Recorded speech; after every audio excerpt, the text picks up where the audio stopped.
Sa ngalan ng Ama, ng Anak at ng Espiritu Santo, Amen. sumainyo ang Panginoon. At sumainyo rin. Mga minamahal na mga kapatid, ating itaas sa Panginoong Diyos sa banal na misang ito ang lahat ng ating mga ipinagdadasal, lalong higit kagalingan sa lahat ng mga karamdaman at kapayapaan sa lahat ng mga kaluluwa. At upang tayo maging karapat-dapat, pagsisihan ang lahat ng ating mga nagawang kasalanan. Inaamin ko Sa makapangyarihan Diyos at sa inyo mga kapatid, na lubha akong nagkasala sa isip, sa salita at sa gawa, at sa aking pagkakulang, kaya sinasamo ko sa mahal na Birheng Maria, sa lahat ng maanghel at mga banal, at sa inyo mga kapatid, na ako'y panalangin sa Panginoong ating Diyos. kaawaan tayo ng makapangyarihang Diyos, patawarin tayo sa ating mga kasalanan, patnubayan tayo sa buhay na walang hanggan. Amen. Manalangin tayo. Ama naming makapangyarihan, lakas ka ng mga walang inaasahan kundi ikaw. Ang pagluhog namin na iyong pagbigyan sapagkat kami mga tao lamang, napawang mahihina kapag iyong iniwanan.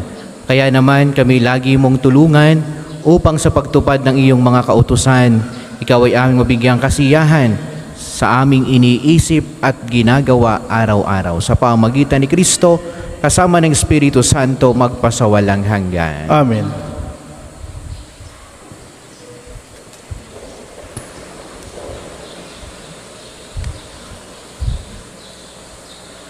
Pagbasa mula sa unang aklat ng mga hari. Nang patay na si Nabat, sinabi ng Panginoon kay Elias na taga-Tisbe, "Madali ka, puntahan mo si Haring Akab. Makikita mo siya sa Jezreel, sa ubasan ni Nabat. Naparoon siya upang kamkamin iyon. Sabihin mo sa kanya, ito ang pinasasabi ng Panginoon, isa kang mamamatay tao. Ngayon na may pangangamkam ang ginagawa mo. Kung saan hinimod ng mga aso ang dugo ni Nabat, doon din hihimuli ng mga aso ang iyong dugo." Sinabi ni Akab kay Elias, "Narito ka na naman, mahigpit kong kaaway." Sagot naman sa kanya ni Elias, "Oo, hinanap kita uli sapagkat nagumon ka sa kasamaan. Malagim na parusa ang babagsak sa iyo. Ganito ang ipinasasabi ng Panginoon, itatakwil kita, lilipulin ko ang mga anak mong lalaki, matanda at bata.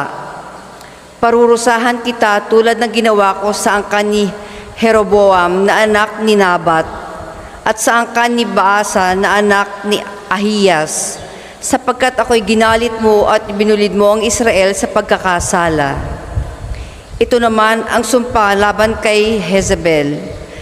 Kakanin siya ng mga aso sa nasasakupan ng Jezreel.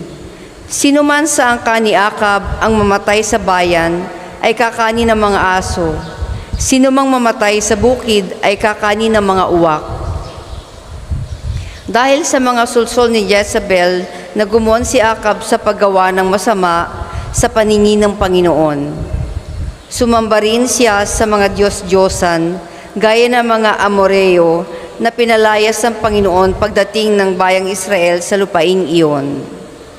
Nang marinig ni Akab ang mga sinabi ng propeta, ginawak niya ang kanyang damit, nagsuot ng sako at di hinubad iyon kahit sa pagtulog. Nag-ayuno siya bilang tanda ng malaking kalungkutan. Kaya't sinabi ng Panginoon kay Elias, "Hindi mo ba napansin kung paano nagpapakababa sa harapan ko si Akab? Sapagkat nagpakababa siya, hindi ko itutuloy ang parusa sa kanya habang siya'y nabubuhay. Ngunit pagkamatay niya, parurusahan ko ang kanyang angkan." Ang salita ng Diyos. Salamat sa Diyos. Ang tugon po sa Salmo, "Poon iyong kaawaan, kami sa iyo'y nagsisuway." Poon iyong kaawaan, kaming sa iyo'y nagsisuway. Ako'y kaawaan, o mahal kong Diyos, sang-ayon sa iyong kagandahang loob. Mga kasalanan ko'y iyong pawiin, Ayon din sa iyong pag-ibig sa akin. Hugasan mo sana ang aking karumhan, dalisayin mo ang aking kasalanan. Poon iyong kaawaan kaming sa iyo'y nagsisiway. Ang pagkasalansang ko ay kinikilala, laging nasa isip ko at alaala. Sa iyo lang ako nagsalang tunay, at ang nagawa ko ay di mo nagustuhan. Poon iyong kaawaan kaming sa iyo'y nagsisiway. Ang kasalanan ko'y iyo nang limutin, lahat kong nagawang masamay pawiin. Ingatan mo ko, Diyos kong manunubos, ang pagliligtas mo ay galak kong ibabantog. Poon iyong Kung iyong kaawaan kaming sa iyo'y nagsisuway. Sumainyo ang Panginoon. At sumainyo rin. Ang mabuting balita ng Panginoon ayon kay San Mateo. Papuri sa iyo, Panginoon. Noong panahong iyon, sinabi ni Jesus sa kanyang mga alagad, "Narinig na ninyong sinabi, ibigin mo ang iyong kaibigan at kapuutan mo ang iyong kaaway.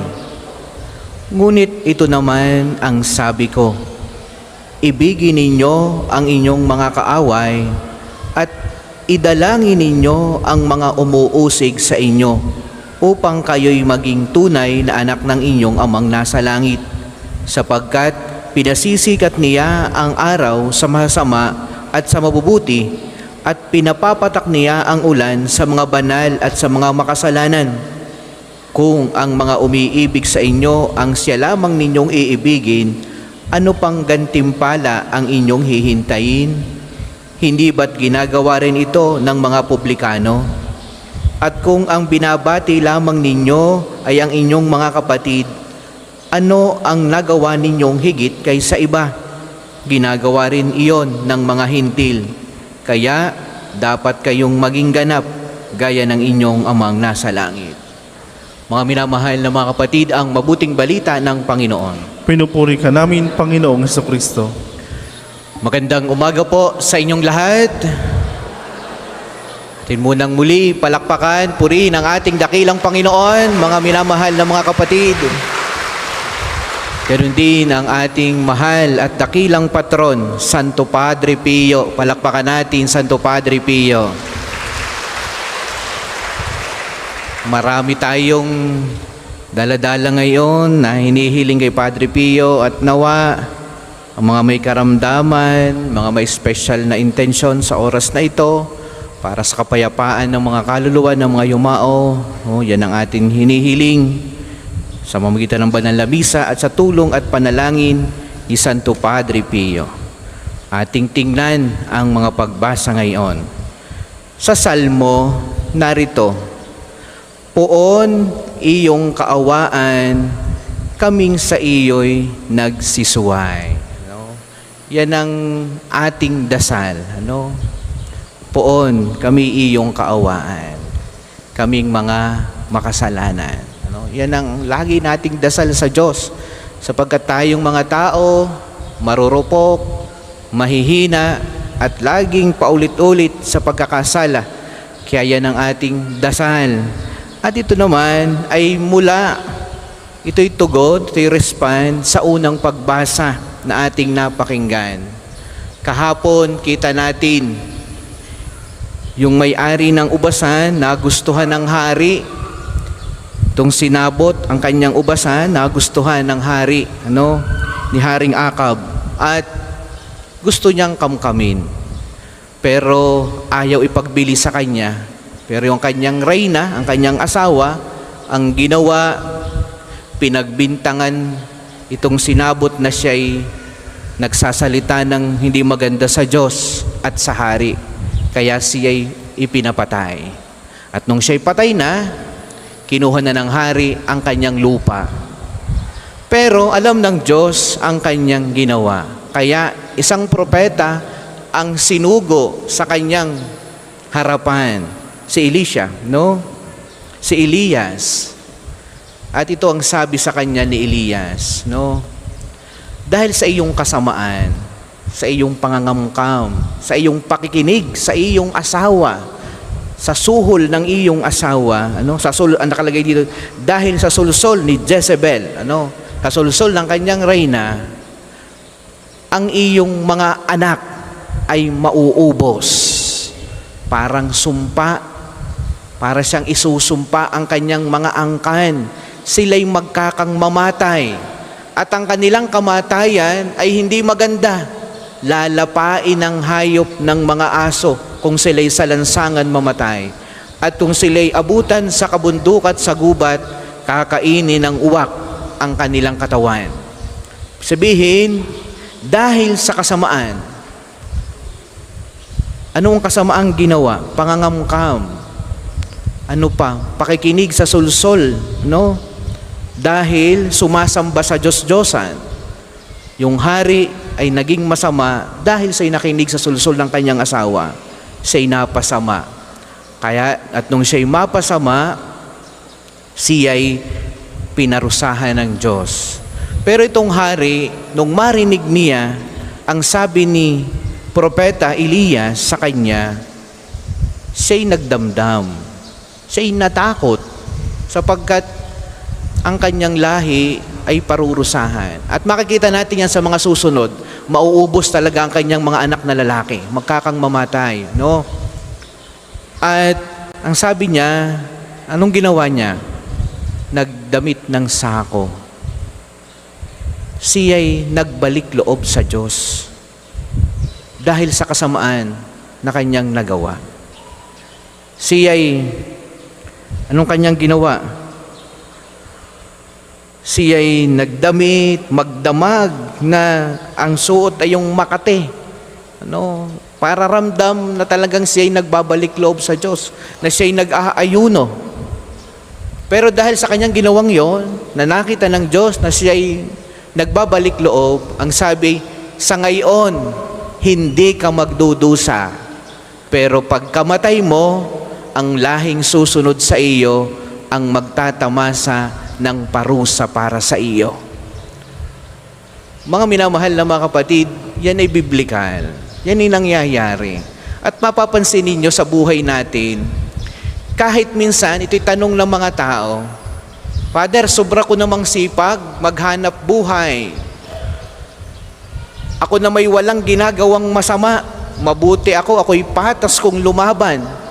Pero bakit parang ako'y isinumpa? Ang mga anak ko'y hindi nagiging magandang takbo ng buhay. Nagkakasakit. May mga nangyayaring hindi maganda. Pero ang tanong niya'y, ako'y mabuting tao. Bakit sila'y ganyan ang nangyayari? At bakit ganito ang sinasapit ng buhay ko? Tingnan ninyo ang pagbasa.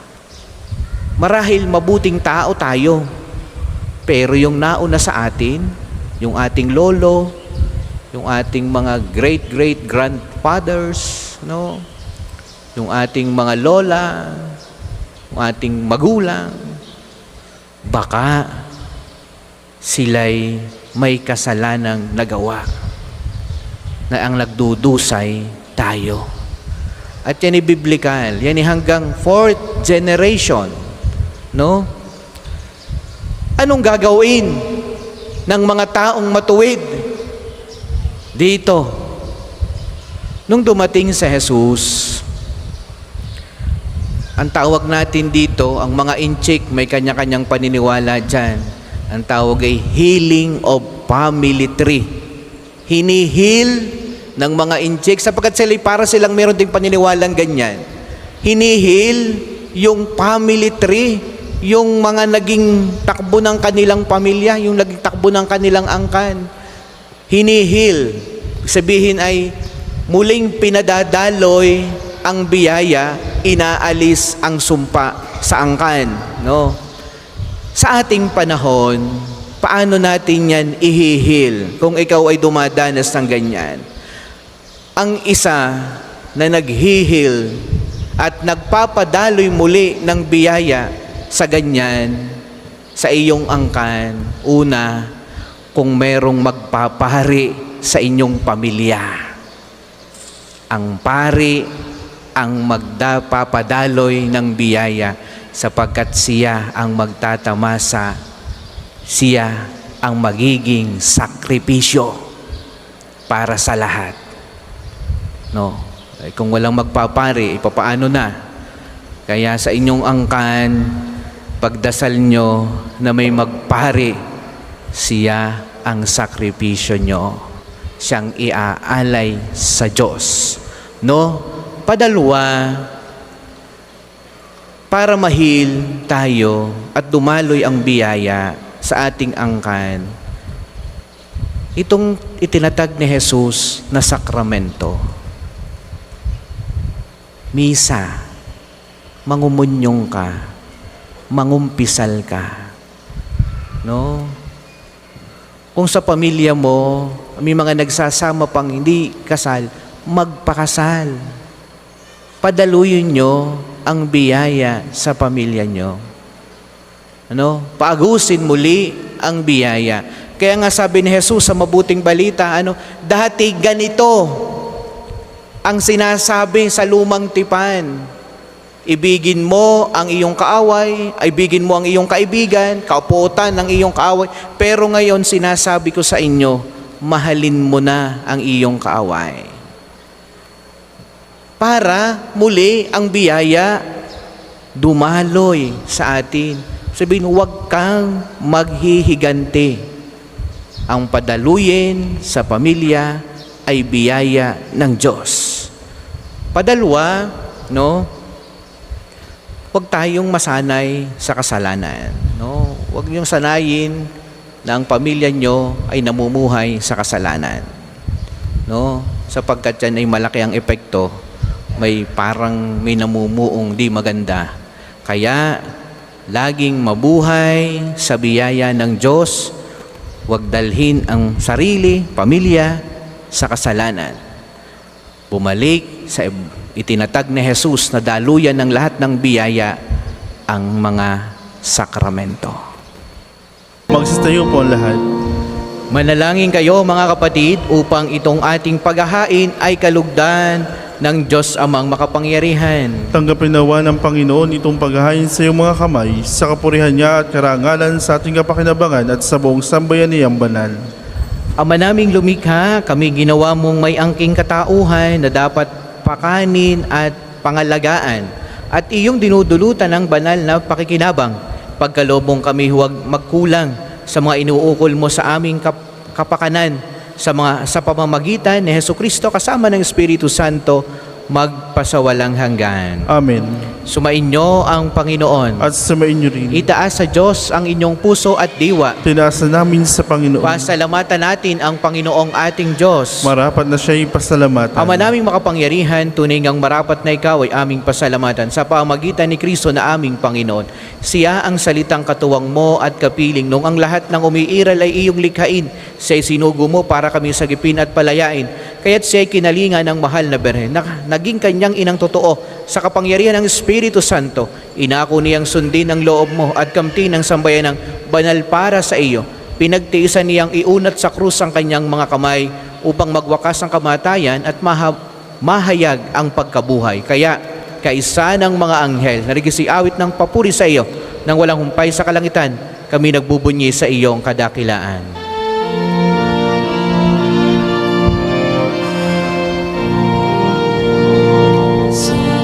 Santo, Santo, Panginoong Diyos ng mga ako, napupuno ang langit at lupa ng kadakilan mo.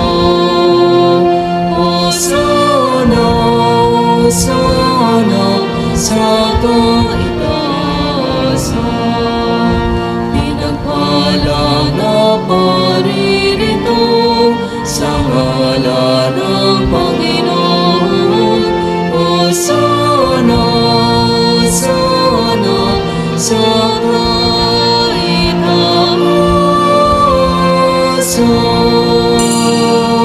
Kung hindi po kayang lumuhod ay manatili pong nakatayo na may paggalang. Ama naming banal, ikaw ang bukal ng lahat ng kabanalan. Kaya't sa pamamagitan ng iyong Espiritu, gawin mong banal ang mga kaloob na ito upang para sa amin ay maging katawan at dugo ng aming Panginoong Hesukristo. Bago niya pinagtiis ang kusang loob na maging handog, hinawakan niya ang tinapay, pinasalamatan kaniya, Pinagati-hati ni Ayon, iniabot sa kanyang mga alagad at sinabi, tanggapin ninyong lahat ito at kanin, ito ang aking katawan na ihahandog para sa inyo.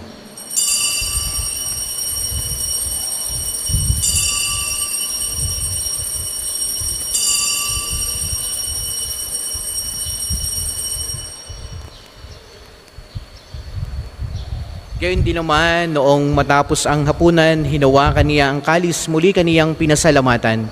Iniabot niya ang kalis sa kanyang mga alagad at sinabi, tanggapin ninyong lahat ito, tinumin, ito ang kalis ng aking dugo, ng bago at walang hanggang tipan.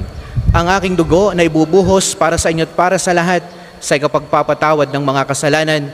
Gawin niyo ito sa pag-alaala sa akin.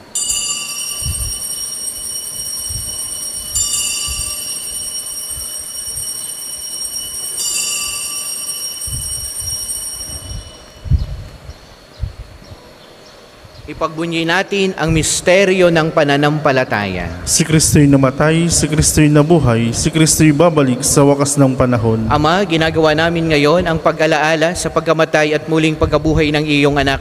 Kaya tiniaalay namin sa iyo ang tinapay na nagbibigay buhay, tangkalis na nagkakaloob ng kaligtasan. Kami nagpapasalamat dahil kami iyong minarapat na tumayo sa harap mo para maglingkod sa iyo. Sinasamo namin kaming magsasalo-salo sa katawat dugo ni Kristo ay mabuklod sa pagkakaisa sa pamamagitan ng Espiritu Santo. Alalahanin mo rin ang mga kapatid naming nahimlay nang may pag-asang sila'y muling mabubuhay, gayon din ang lahat ng mga pumanaw. Kaawaan mo sila at patuloyin sa iyong kaliwanagan. Kaawaan mo at paging dapatin kaming lahat na makasalo sa iyong buhay na walang wakas, kaisa ng mahal na Birheng Maria, na ina ng Diyos, ni San Jose, ng kanyang kalinisan-isang esposo, kaisa ng mga apostol at ng lahat ng mga banal na namuhay dito sa daigdig ng kalugod-lugod sa iyo. May pagdiwang nawa namin ang pagpupuri sa ikararangal mo sa pamamagitan ng iyong anak na aming Panginoong Heso Kristo. Sa pamamagitan ni Kristo, kasama niya at sa Kanya, ang lahat ng parangal at papuri ay sa iyo, Diyos amang makapangyarihan, kasama ng Espiritu Santo, magpasawalang hanggan. Hiling namin kami adya sa lahat ng masama, pagkalooban ng kapayapaan araw-araw, iligtas sa kasalanan at ilayo sa lahat ng kapahamakan, samantalang aming pinalanabikan ang dakilang araw ng pagkapahayag ng tagapagligtas naming si Heso Kristo. Sapagkat iyong ang kaharian at ang kapangyarihan at ang kapurihan magpakailanman. Amen. Panginoong Jesucristo, sinabi mo sa iyong mga apostol, kapayapaan ang iniiwan ko sa inyo, ang aking kapayapaan ang ibinibigay ko sa inyo. Tunghayan mo ang aming pananampalataya at wag ang aming mga pagkakasala. Pagkalooban mo kami ng kapayapaan at pagkakaisa ayon sa iyong kalooban, kasama ng Espiritu Santo, magpasawalang hanggan. Amen. Ang kapayapaan ng Panginoon naway lagi pong sumainyong lahat. At sumain niyo rin. Magbigayan kayo ng kapayapaan sa bawat isa. Kordero ng Diyos na nag-aalis sa makasalanan sa libutan, maawa ka sa amin. Kordero ng Diyos na nag-aalis sa makasalanan sa libutan, maawa ka sa amin. Kordero ng Diyos na nag-aalis sa makasalanan sa libutan, ipagkaloob mo sa amin ang kapayapaan. Kung hindi po kayang lumuhod, manatili pong nakatayo na may paggalang.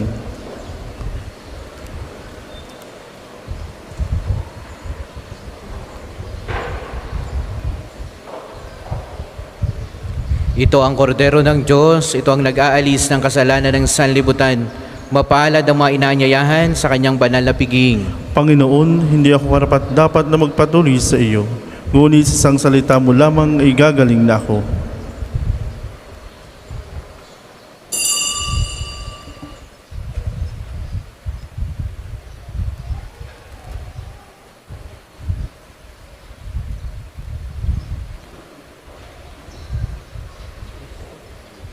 Naming mapagmahal ang pinagsaluhan naming banal na pakikinabang na nagpapahiwatig ng iyong pakikiisa sa tanang nariritong nakikipagdiwang ay magdulot nawa ng pagkakaisa sa iyong sambayanan sa pamagitan ni Kristo kasama ng Espiritu Santo magpasawalang hanggan. Amen.